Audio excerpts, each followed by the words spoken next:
History of Palestinian Embroidery by Sophie Kurtz.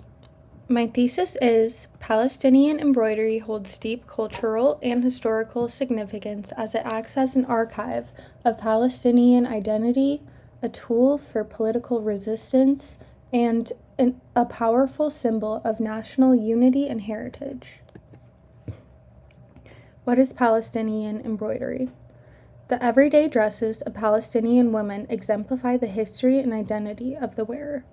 The dresses are carefully adorned with patterns and motifs that represent the woman's family, her village, her region, her interests, and her story. The elaborate embroidery covers the wear and tear of their dresses, reinforcing the fabric to prolong the life of the dress. Fabrics and dresses were often passed down through generations, morphing with each owner. The dress photographed on this slide is a traditional everyday dress from Palestine. Patches at the knees indicate how the wearer sat to wash clothes or prepare food, where wiping hands on the skirt wore the weave of the fabric over time. Either side of the chest panel is a squarish patch of darker linen, the traces of holes that once allowed its wearer to breastfeed her children, and later sewn closed. The back of the dress features cypress trees broken up by zigzags and grapevines. 19th and early 20th century. Different regions and villages of Palestine had distinct patterns, stitches, and motifs. Designs communicated a woman's village, wealth, social status, marital status, and more. In this way, embroidery functioned like a map of Palestine.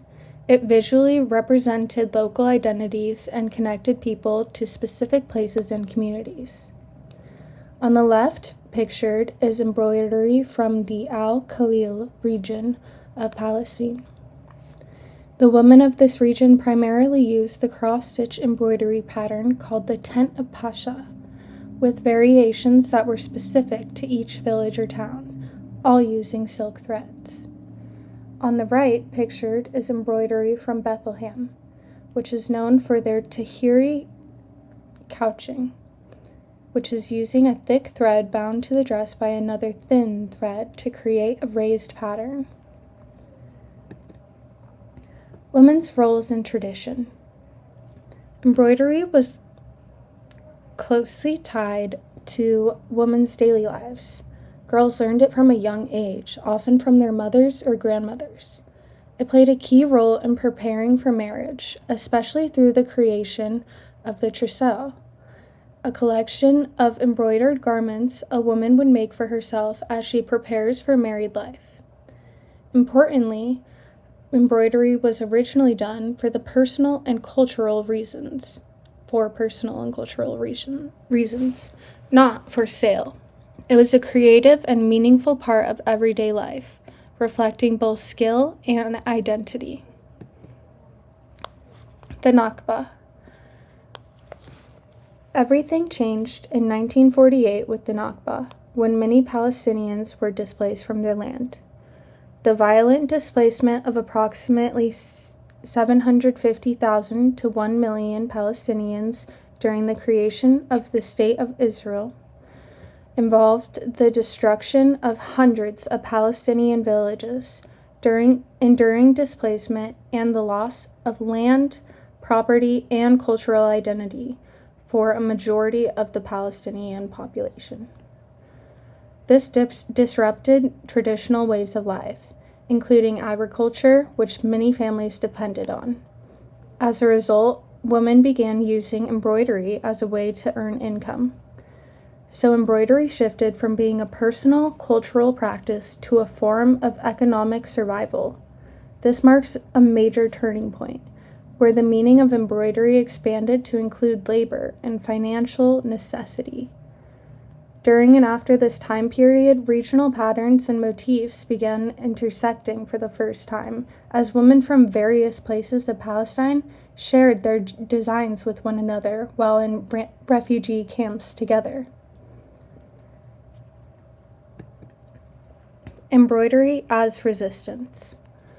As the political situation intensified, embroidery also became a form of resistance. By continuing to produce traditional designs, Palestinian women were actively preserving their culture and identity in the face of displacement and occupation. Simply maintaining cultural traditions like embroidery became a way of asserting Palestinian existence and resisting erasure. The income from selling embroidery also supported Palestinian women, and for many families, this income provided survival, which in the case of Palestine is the ultimate form of resistance. Intifada dresses. A powerful example of embroidery as a political tool is the Intifada dresses, created during the first Intifada in the late 1980s. At the time, Palestinian flags and political symbols were banned. In response, women began stitching these symbols directly on their dresses.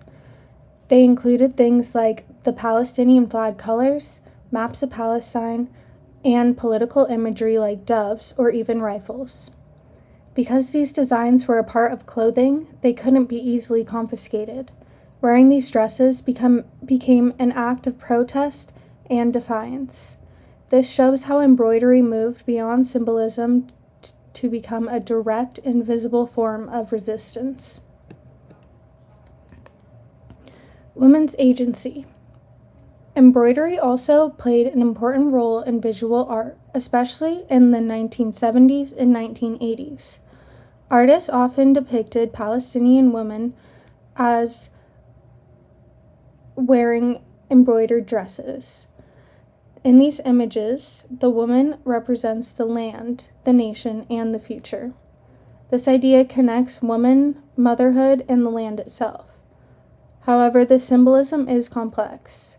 While it gives women a powerful symbolic role, it also is seen as reducing them to figureheads, representation of the nation rather than individuals. On the left, I have a piece of art that was done in 1978 by Ahmad Hegazi, and it is called The Liberation Victory Return.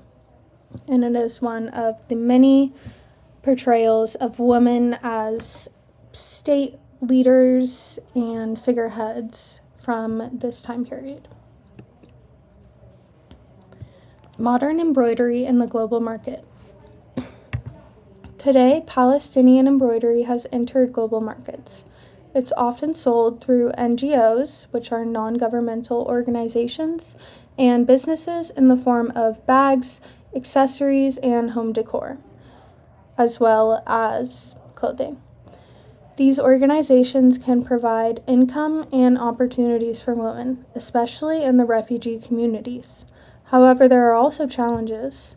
Many women in these refugee communities are often paid relatively low wages and are often required to copy standardized designs instead of creating their own unique designs which represent their own heritage. This raises questions about labor, creativity, and who really benefits from the sale of these products. Reflection. Palestinian embroidery is much more than just decorative art. It preserves regional and cultural identity, serves as a powerful form of political resistance, and continues to evolve as both a symbol and commodity in the modern world. Despite years of ongoing occupation and political unrest, it remains an important way for Palestinians to express their history, identity, and connection to their homeland. Finally, I have my annotated bibliography, which you're welcome to pause and read up on. And I thank you for watching, and also sorry if I pronounced anything wrong. I did my best. Thank you. Bye.